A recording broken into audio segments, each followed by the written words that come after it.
দশম হিজরি আসলো, নবী আলাইহিস সালাতু ওয়াস সালাম, আমরা জানি দশম হিজরিতে নবীজি বিদায় হজ করেছিলেন। নবী আলাইহিস সালাতু ওয়াস সালাম ওনার জীবনে উনি 4টি উমরা করেছেন এবং 1টি হজ করেছেন, যেটাকে আমরা বিদায় হজ বলে জেনে থাকি। এবং এটাই বিদায় হজ, নবীজির এটাই শুরুর হজ, এবং জীবনে একটা হজে নবী আলাইহিস সালাতু ওয়াস সালাম করেছিলেন দশম হিজরিতে। নবী আলাইহিস সালাতু ওয়াস সালাম 1.5 লক্ষ সাহাবায়ে কেরামকে নিয়ে মদিনা থেকে মক্কায় গিয়েছিলেন হজ করার জন্য। সেই মদিনায় হজ করতে যাওয়ার পরে নবী আলাইহিস সালাতু ওয়াস সালাম আরাফাতের ময়দানে যে ভাষণ দিয়েছিলেন, ইতিহাসের মধ্যে স্মরণীয় হয়ে রয়েছে। ইতিহাসে, এই পৃথিবীর ইতিহাসে যত পরিমাণ ভাষণ, যত পরিমাণ বক্তৃতা দুনিয়াতে এসেছে, সবচেয়ে গুরুত্বপূর্ণ ভাষণ ছিল সেই বিদায় হজের ভাষণ। নবী আলাইহিস সালাতু ওয়াস সালাম সেই দশম হিজরিতে, যেটা ওনার বিদায় হজ ছিল, এই হজ করার পরে 3-4 মাস পরে নবী আলাইহিস সালাতু ওয়াস সালাম দুনিয়া থেকে বিদায় নিয়েছিলেন। সেই বিদায় হজের ভাষণের মধ্যে নবী আলাইহিস সালাতু ওয়াস সালাম 31টি পয়েন্ট উল্লেখ করেছিলেন। আজকে সংক্ষিপ্ত সময়ের মধ্যে আমরা সেই বিষয়গুলো জানবো।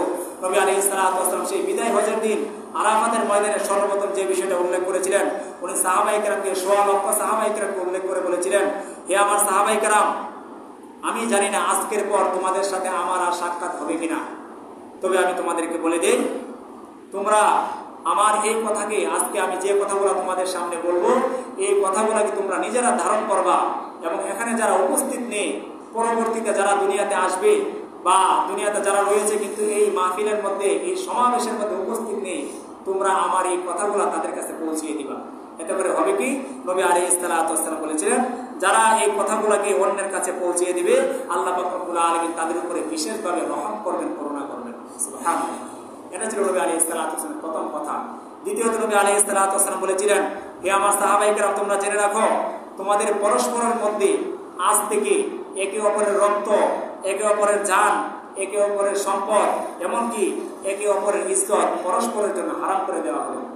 মুসলমানের মধ্যে মুসলমানের সম্পদ, আরেক ভাইয়ের ইজ্জত, আরেক ভাইয়ের এমনকি রক্ত, সমস্ত কিছু হারাম করা হলো। অন্যায়ভাবে কেউ কাউকে হত্যা করতে পারবে না, অন্যায়ভাবে কেউ কারো মাল লুট করতে পারবে না আজ থেকে, এমনকি অন্যায়ভাবে কেউ কারো ইজ্জতের উপরে হাত দিতে পারবে না, তার মান সম্মানের উপরে হাত দিতে পারবে না। যেরকম ভাবে আজকের দিন হারাম করা হয়েছে সমস্ত কিছু, কিয়ামত পর্যন্ত একজন মুসলমানের জান, মাল এবং ইজ্জতকে আজকে থেকে হারাম করে দেওয়া হবে। সুবহানাল্লাহ। নবী আলাইহিস সালাতু ওয়াস সালাম সেদিন এই কথা বলেছিলেন। ঠিক তদ্রূপভাবে সেই বিদায় হজের ভাষণের মধ্যে নবীজি বলেছিলেন, হে সাহাবায়ে কেরাম, জেনে রাখো, 3টি কাজের ব্যাপারে তোমাদের হৃদয় যেন কখনো খেয়ানত না করে, তোমাদের হৃদয় যেন 3টি কাজের ব্যাপারে কোন রকম খেয়ানতের সম্মুখীন না হয়।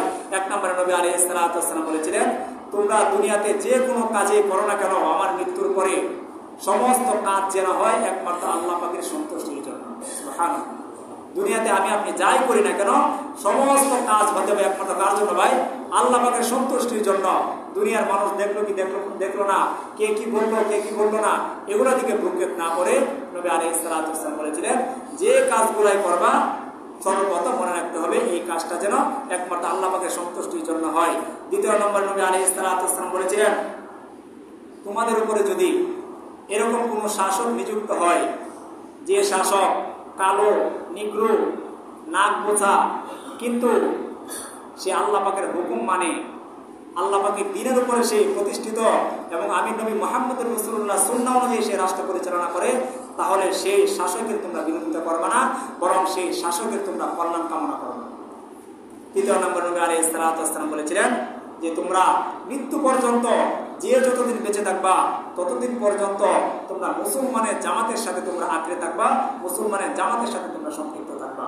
নবী আলাইহিস সালাতু ওয়াস সালাম দীর্ঘ ভাষণ দিয়েছিলেন সেই বিদায় হজের মধ্যে। তিনি আরো বলেছিলেন যে আজ থেকে, আজকের এই বিদায় হজের ভাষণ থেকে সমস্ত প্রকারের আরবের যত কুপ্রথা ছিল, সমস্ত কুপ্রথাকে আমি নবী মুহাম্মদ রাসূলুল্লাহ আমার পায়ের তলে সমস্ত কুপ্রথাকে পৃষ্ঠ করে দিলাম। আরবের মধ্যে তৎকালীন জামানায় কি কুপ্রথা ছিল? হাদিসের কিতাবের মধ্যে সে সর্বপ্রথম কুপ্রথা ছিল শিরিক করা, আল্লাহ পাকের সাথে অন্য কাউকে অংশীদার সাব্যস্ত করা, আল্লাহকেও রব হিসাবে মানা, এবং আল্লাহ পাকের সাথে সূর্যের পূজা করা, চন্দ্রের পূজা করা, গাছের পূজা করা, পাহাড়ের পূজা করা, মূর্তির পূজা করা, সমস্ত কিছু আরবেরা করত। নবী সেদিন ঘোষণা করে দিয়েছিলেন যে আজ থেকে এই কুপ্রথা, এই শিরিকের প্রথাকে আজ থেকে হারাম করে দেওয়া হলো। শুধু তাই নয়, আজ থেকে সুদ, মাদক, নারীদের প্রতি অবমাননা, সমস্ত কিছুকে তোমাদের জন্য হারাম করে দেওয়া হলো। ঠিক তদ্রূপ নবী আলাইহিস সালাতু ওয়াস সালাম সেদিন বলেছিলেন যে তোমাদের স্ত্রীদের উপরে তোমাদের যেরকম হক রয়েছে, ঠিক তদ্রুপভাবে স্বামীর উপরে স্ত্রীদের কিছু হক রয়েছে। স্বামীর অদেখা, স্বামীর আলাদা, স্ত্রী এরকম কোনো কাজ করবে না যে স্বামী দেখার পরে সেটা কষ্ট পায়। ঠিক তদ্রুপভাবে স্বামীর উপরে যেরকম স্ত্রীর হক আছে, স্ত্রী সর্বদাই স্বামী এরকম সচেষ্ট থাকবে যেন সেও যেন তার স্ত্রীর সমস্ত হকগুলোকে আদায় করতে পারে। এবং বিশেষ করে মেয়েদের ক্ষেত্রে আইএমএ জাহেলিয়াতের যুগে যখন জীবন্ত মেয়েদেরকে মাটির নিচে পুঁতে ফেলা হতো, এই সমস্ত কুপ্রথাকেও আজকে থেকে বিচ্ছিন্ন করে দেওয়া হলো, সম্পূর্ণরূপে হারাম করে দেওয়া হলো। নবীজি সেই বিদায় হজের ভাষণের মধ্যে, দীর্ঘ ভাষণের মধ্যে উনি আরো বলেছিলেন, তারাক্তু ফীকুম আমরাইন লান তাদিল্লু মা তামাসসাকতুম বিহিমা কিতাবাল্লাহি ওয়া সুন্নাত রাসূলি, যে হে আমার সাহাবায়ে কেরাম, আমি হয়তো এই হজের পরে, এই সময়ের পরে আর তোমাদের সাথে হয়তো মিলিত হতে পারবো না, তবে আমি তোমাদেরকে দুইটা জিনিস তোমাদের কাছে রেখে যাই।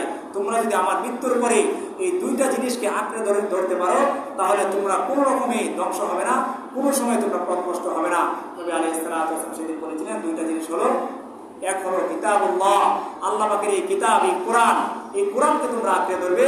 দ্বিতীয়ত হলো সুন্নতি, আমার সুন্নত, আমার হাদিস, আমি তোমাদের সামনে যা রেখে যাচ্ছি, এই দুইটা জিনিসকে যদি, কোরআনকে এবং হাদিসকে, আমার সুন্নতকে যদি তোমরা আঁকড়ে ধরতে পারো, তাহলে তোমরা কিয়ামত পর্যন্ত কখনো পথভ্রষ্ট হবে না। সুবহানাল্লাহ। নবীজি আরো বলেছিলেন, আল মুসলিমু মান সালিমাল মুসলিমুনা মিন লিসানিহি ওয়া ইয়াদিহি, আজকে আমি তোমাদেরকে ঘোষণা করতেছি যে প্রকৃত মুসলমান তো হলো ওই ব্যক্তি যার হাত থেকে, যার মুখ থেকে অন্য মুসলমান নিরাপদ থাকে। এর মানে হলো, আমার হাত দিয়ে যেন অপর কোনো মুসলমান ভাইয়ের, অপর কোনো মুসলমান ভাইয়ের বা বোনের কোনো ক্ষতি না হয়, ইচ্ছাকৃতভাবে আমি যেন আমার কোনো মুসলমান দিনী ভাই বোনের ক্ষতি না করি। এমনকি নবীজি বলেছেন ওয়ালিসানিহি, এবং আমার জিহ্বার মাধ্যমে, আমার কোনো কটুকথার মাধ্যমে যেন অপর কোনো মুসলমান বিপদের সম্মুখীন না হয়, অপর কোনো মুসলমান নরনারী এরকম কোনো পরিস্থিতির সম্মুখীন না হয় যে আমার মুখের জবানের কারণে সেই ক্ষতির মধ্যে পড়ে যায়। এই জন্য নবীজি সেই বিদায় হজের মধ্যে বিস্তারিত আলোচনা করেছিলেন, যেগুলো সময়ের, এই সংক্ষিপ্ত সময়ের মধ্যে আমরা সম্পূর্ণ তুলে ধরতে পারবো না। যে মেন পয়েন্টগুলো ছিল, নবীজি আরো বলেছিলেন সেদিন, নবী আলাইহিস সালাতু ওয়াস সালাম বলেছিলেন সেদিন যে কেউ সমাজের মধ্যে আরব এবং অনারব, কেউ কালো, কেউ সাদা, কেউ সুন্দর, কেউ ফর্সা, কেউ লম্বা, কেউ খাটো, কেউ চিকন, কেউ মোটা, এই সমস্ত কিছু ইসলামের মধ্যে ভেদাভেদ নেই। বরং ইসলামের মধ্যে ধনী গরিব, মোটা কালো, আরব অনারব সবাই আজ থেকে সমান। কেউ কারো উপরে কোনো আধিপত্য বিস্তার করতে পারবে না। যেমন নবী আলাইহিস সালাতু ওয়াস সালাম বলেছিলেন যে আনা খাতামুন নবিয়্যিন, যে আজকের পর থেকে আমি তোমাদেরকে ঘোষণা করতেছি যে আমি হলাম খাতামুন নবিয়্যিন, নবীদের সবচাইতে সর্বশেষ নবী, আর তোমরা হলে সর্বশেষ উম্মত। আমার পরে আর কোনো নবী আসবে না। যদি কেউ আমার পরে নবী দাবি করে, সে হবে সবচেয়ে বড় ভণ্ড নবী দাবিদার। সুতরাং হে আমার উম্মতেরা, আমার পরে আর কেউ নবী হবে না এবং তোমরাই হবে সর্বশেষ নবী।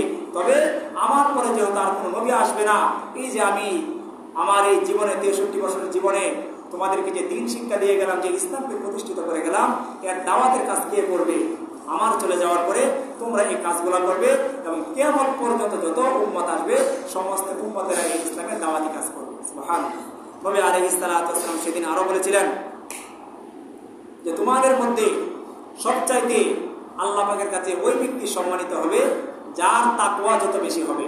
সে কালো হতে পারে, সে নিগ্র হতে পারে, সে অনারব হতে পারে, বা যে কোনো ধরনের হতে পারে, কিন্তু আল্লাহ পাকের কাছে এই সমস্ত কিছু ম্যাটার করে না। বরং আল্লাহ পাকের কাছে সবচাইতে বেশি প্রাধান্য পায় যে আল্লাহ পাক রব্বুল আলামিন বলেছেন ইন্না আকরামাকুম ইনদাল্লাহি আতকাকুম, যে তোমাদের মধ্যে সবচাইতে সম্মানিত তো সেই ব্যক্তি যার তাকওয়া যত বেশি। সুবহানাল্লাহ। আমি আপনি যত বড় আলেমী হয়ে যাই না কেন, যত বড় টাকাওয়ালা, যত বড় ক্ষমতাধর হয় না কেন, যদি আমার তাকওয়া না থাকে, তাকওয়া হলো আল্লাহ পাকের প্রতি ভয়। আমরা প্রকাশ্যে যেরকম আল্লাহ পাককে ভয় করি, গোপনে যদি সেরকম ভাবে ভয় করি, সেটাই হলো তাকওয়া। সুতরাং কোনো ব্যক্তি যতই বড় হয়ে যাক না কেন, কিন্তু যদি তার অন্তরের মধ্যে আল্লাহ পাকের ভয় না থাকে, নবীজি বলেছেন সে তাকওয়াবান হতে পারবে না এবং সে আল্লাহ পাকের কাছে দামি হতে পারবে না। কিন্তু প্রত্যন্ত গ্রামের যদি একটা কৃষক, সাধারণ মানুষ যদি আল্লাহ পাকের ভয় তার অন্তরের মধ্যে লালন করে, তাহলে আল্লাহ পাক, আল্লাহ নবী বলেছেন সেই ব্যক্তিটা আল্লাহ পাকের কাছে সবচেয়ে সম্মানিত হয়ে যাবে। সর্বশেষ মুহতারাম হাজরিন, আল্লাহ নবী সাল্লাল্লাহু আলাইহি সাল্লাম সেই বিদায় হজের ভাষণের মধ্যে বলেছিলেন যে আমার সাহাবায়ে কেরাম, যে দিন নিয়ে আমি এসেছিলাম, যে পয়গাম নিয়ে আমি এসেছিলাম, আমি 40 বছর বয়সে নবুয়ত পাওয়ার পরে 40 থেকে 53 বছর, এই 13টি বছর আমি মক্কার জমিনে দাওয়াত দিয়েছি। মক্কার কাফেররা আমাকে সহ্য করতে পারে নাই, যার কারণে আমাকে সহ সাহাবায়ে কেরামকে সহ মদিনায় তারা নির্বাসিত করেছিল আমাদেরকে। মদিনায় আসার পরেও বিভিন্ন যুদ্ধ বিগ্রহের সাথে আমাদেরকে তারা জড়িয়ে রাখতো। কিন্তু সেই দাওয়াতি কাজ কখনো আমি বন্ধ করি নাই। এই যে 23 বছরের দাওয়াতি কাজ আমি তোমাদের মধ্যে করেছি, আমি কি তোমাদেরকে সাক্ষী রেখে এই কথা বলতে পারি যে আমি কি সম্পূর্ণরূপে তোমাদের কাছে সেই আল্লাহ পাকের বাণী পৌঁছে দিতে পেরেছি? সেদিন সাহাবায়ে কেরাম বলেছিলেন যে হে আল্লাহ নবী, আপনি অবশ্যই অবশ্যই পুঙ্খানুপুঙ্খানুভাবে সেই ইসলামের দাওয়াতকে আমাদের মধ্যে পৌঁছিয়ে দিয়েছেন। তখন নবী আলাইহিস সালাতু ওয়াস সালাম এরকম শাহাদাত আঙ্গুলকে ভাসিয়ে আকাশের দিকে তুলে আল্লাহ পাকে সাক্ষী রেখে বলেছিলেন, আল্লাহুম্মা ফাশহাদ, আল্লাহুম্মা ফাশহাদ, আল্লাহুম্মা ফাশহাদ। হে আল্লাহ, তুমি সাক্ষী থাকো, তুমি যে ধর্ম দিয়ে, যে ইসলাম দিয়ে আমাকে এই দুনিয়াতে প্রেরণ করেছিলে, আজকে 100 লক্ষ সাহাবায়ে কেরাম সাক্ষী, তাদের কাছে আমি তোমার সেই ধর্মকে পৌঁছে দিতে পেরেছি। জানি না এরপরে আমি মিলিত হতে পারবো কিনা, তবে এই দ্বীন ইসলামকে তুমি কিয়ামত পর্যন্ত এই পৃথিবীর জমিনের মধ্যে তুমি নিরবিচ্ছিন্নভাবে তুমি কায়েম রাখবে, প্রতিষ্ঠিত রাখবে। নবী আলাইহিস সালাতু ওয়াস সালাম সেই বিদায় হজের ভাষণের মধ্যে এই কথাগুলো বলেছিলেন, আরো অনেক কথা বলেছিলেন যেগুলা মুসলমানদের জীবনের জন্য প্রতিটা মুহূর্তে কাজে লাগে, যেগুলো মুসলমানদের জীবনের জন্য প্রতিটা মুহূর্তে জরুরি বিষয় হয়ে দাঁড়িয়েছে।